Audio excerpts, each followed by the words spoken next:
follow-up question, Mr. Dahms. You opened it yourself. You say that business, in order to understand business, you've got to understand that city governments, funded by taxpayers, have an obligation to attract business into their cities and so forth. This is an assumption on your part, then, that we should continuously try to get additional high density and commercial or industrial development into a city because of tax broadening aspects?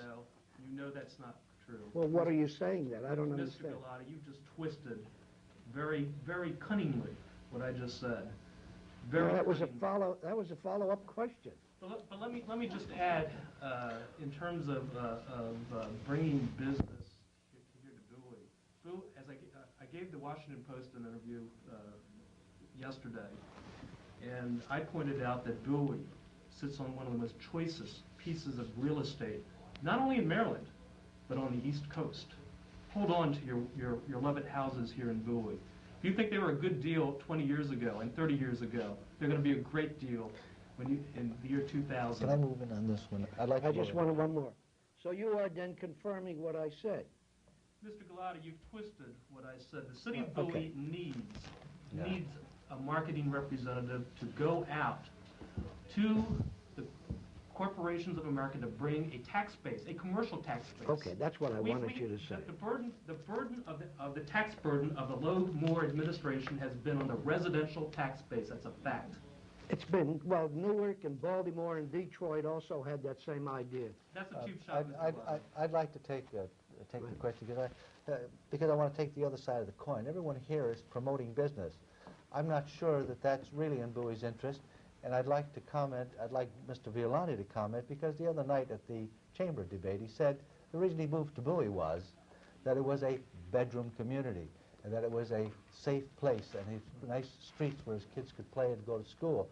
It seems to me that we attract more business, more people. The reason people move here will not be here anymore. And Mr. Violante, would you like to comment on that? Yes, thank you. That's true.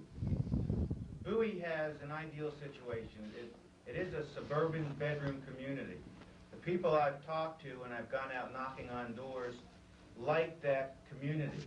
However, on the flip side, they also want to see quality business come in here to the city. You can't have both, can you, well, Mr. Violante?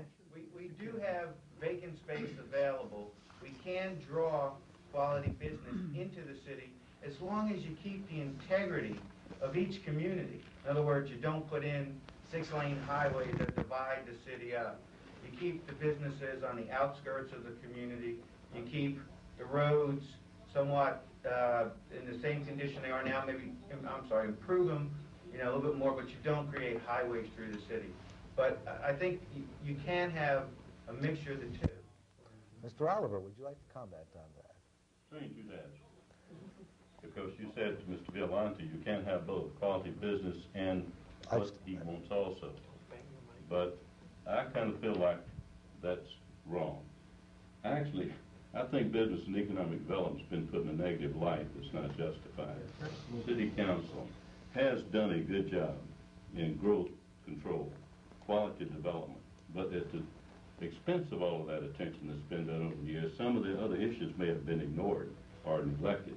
I say we should sit down with a round table of the business people, and business people are citizens in this community, by the way. I read an ad this week in the newspaper, and it seems to be that we're trying to separate citizens from business people. Well, 80% of the people I know in business live in Bowie that are in business in Bowie. Check someday where you go in and trade and see where they live. But the important thing is simply this. If we convene a round table with our mayor and council and the business people of the community and determine the key concerns of business, and we illustrate to the business as the key concern of the citizens of the community, which are the same to me, we could improve and, I think, attract good quality businesses in vacant space. And we would be a community that's attractive beyond just the nice quality bedroom community. I don't see any separation there. I'll further. Mr. Jenkins, would you like to reply to that? Yes, I would. I'm glad Bert brought up the subject of business, because I think it is no secret that the business and development interests in the area have chosen to take a very active role in this campaign. And Mr. Oliver is a representative of that activity in terms of having been a former president of the Chamber of Commerce, and I think on his board now. There are some issues that I think Mr. Oliver ought to address that relate to some very controversial positions that the Chamber of Commerce has taken. I'll be glad. One, the other night he referred to... You may address Mr. Oliver. Let's have an exchange Good. there. The other night, Bert, you suggested that you did put some distance between yourself and the Chamber's position concerning the 6-lane Route 450 through the heart of Bowie. You indicated that you did not agree with the Chamber's position in that respect. Do you agree with the Chamber's endorsement of an eastern bypass terminating and dumping its traffic into Bowie? Absolutely not. That's a negative answer. Do you support the delinking, the separating of development issues from adequate highway and road capacities as the Chamber No, let me supports? respond to that as I answered, if I may, Jack. I don't see how you can have development without the ability, the utilities to handle it and the road. I don't see how you can. I'm not a representative of developers, by the way, so small business... One of your signs is on a Chesley sign, I might point out, which is interesting. Private businessman has an interest in Bowie. Yeah. I don't think he probably develops anything here. Longtime friend of mine and did a great deal of work in charity efforts that I've been involved with over the years. I think that's interesting too, because if you identify property locations, so give me the signs that are on public property locations too. I don't know who you get permission to put those up. However, that's a different issue that I hope people that see those can understand. But it's the issue, it's nothing new that my position on that 6-lane highway. As a matter of fact, I don't think it should be 6-lane from the racetrack to 301, and that's the city's position. And I'll tell you why. People coming from through Bowie, it's going to actually go there to the 6-lane or anyone north of there. If the highway is 4 lanes and we have a 50 or 6-lane, they're going to go to the 6-lane more often. Congestion is a difficult situation, and free flow for our citizens is important. I'd like to respond to that.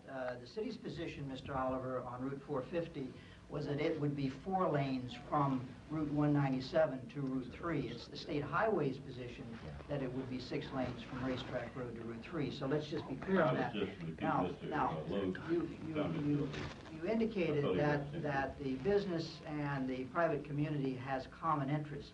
I suspect there are differences here, and I'm interested in... You're employed by a public person, I'm employed by a private person. And I'm interested in you're expressing yourself in terms of how, as a leader in the business community, in the Chamber of Commerce, you can square your position with... We love the interaction, but we need to wind it up because there's other things we want to get to. Diametrically different positions Well, I think concerning it's very easy. what we want. They allow you to take positions as opposition to many people there. You see, the board doesn't always represent the entire membership.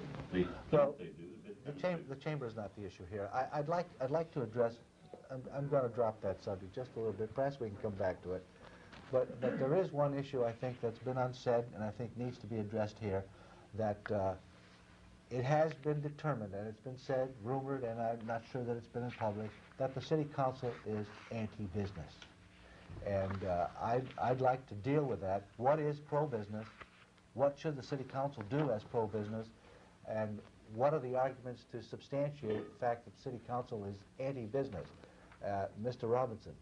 Well, I think the comment that the city is anti-business is wrong. And I'll put it to it. It's not the city's role to be a cheerleader for the chamber.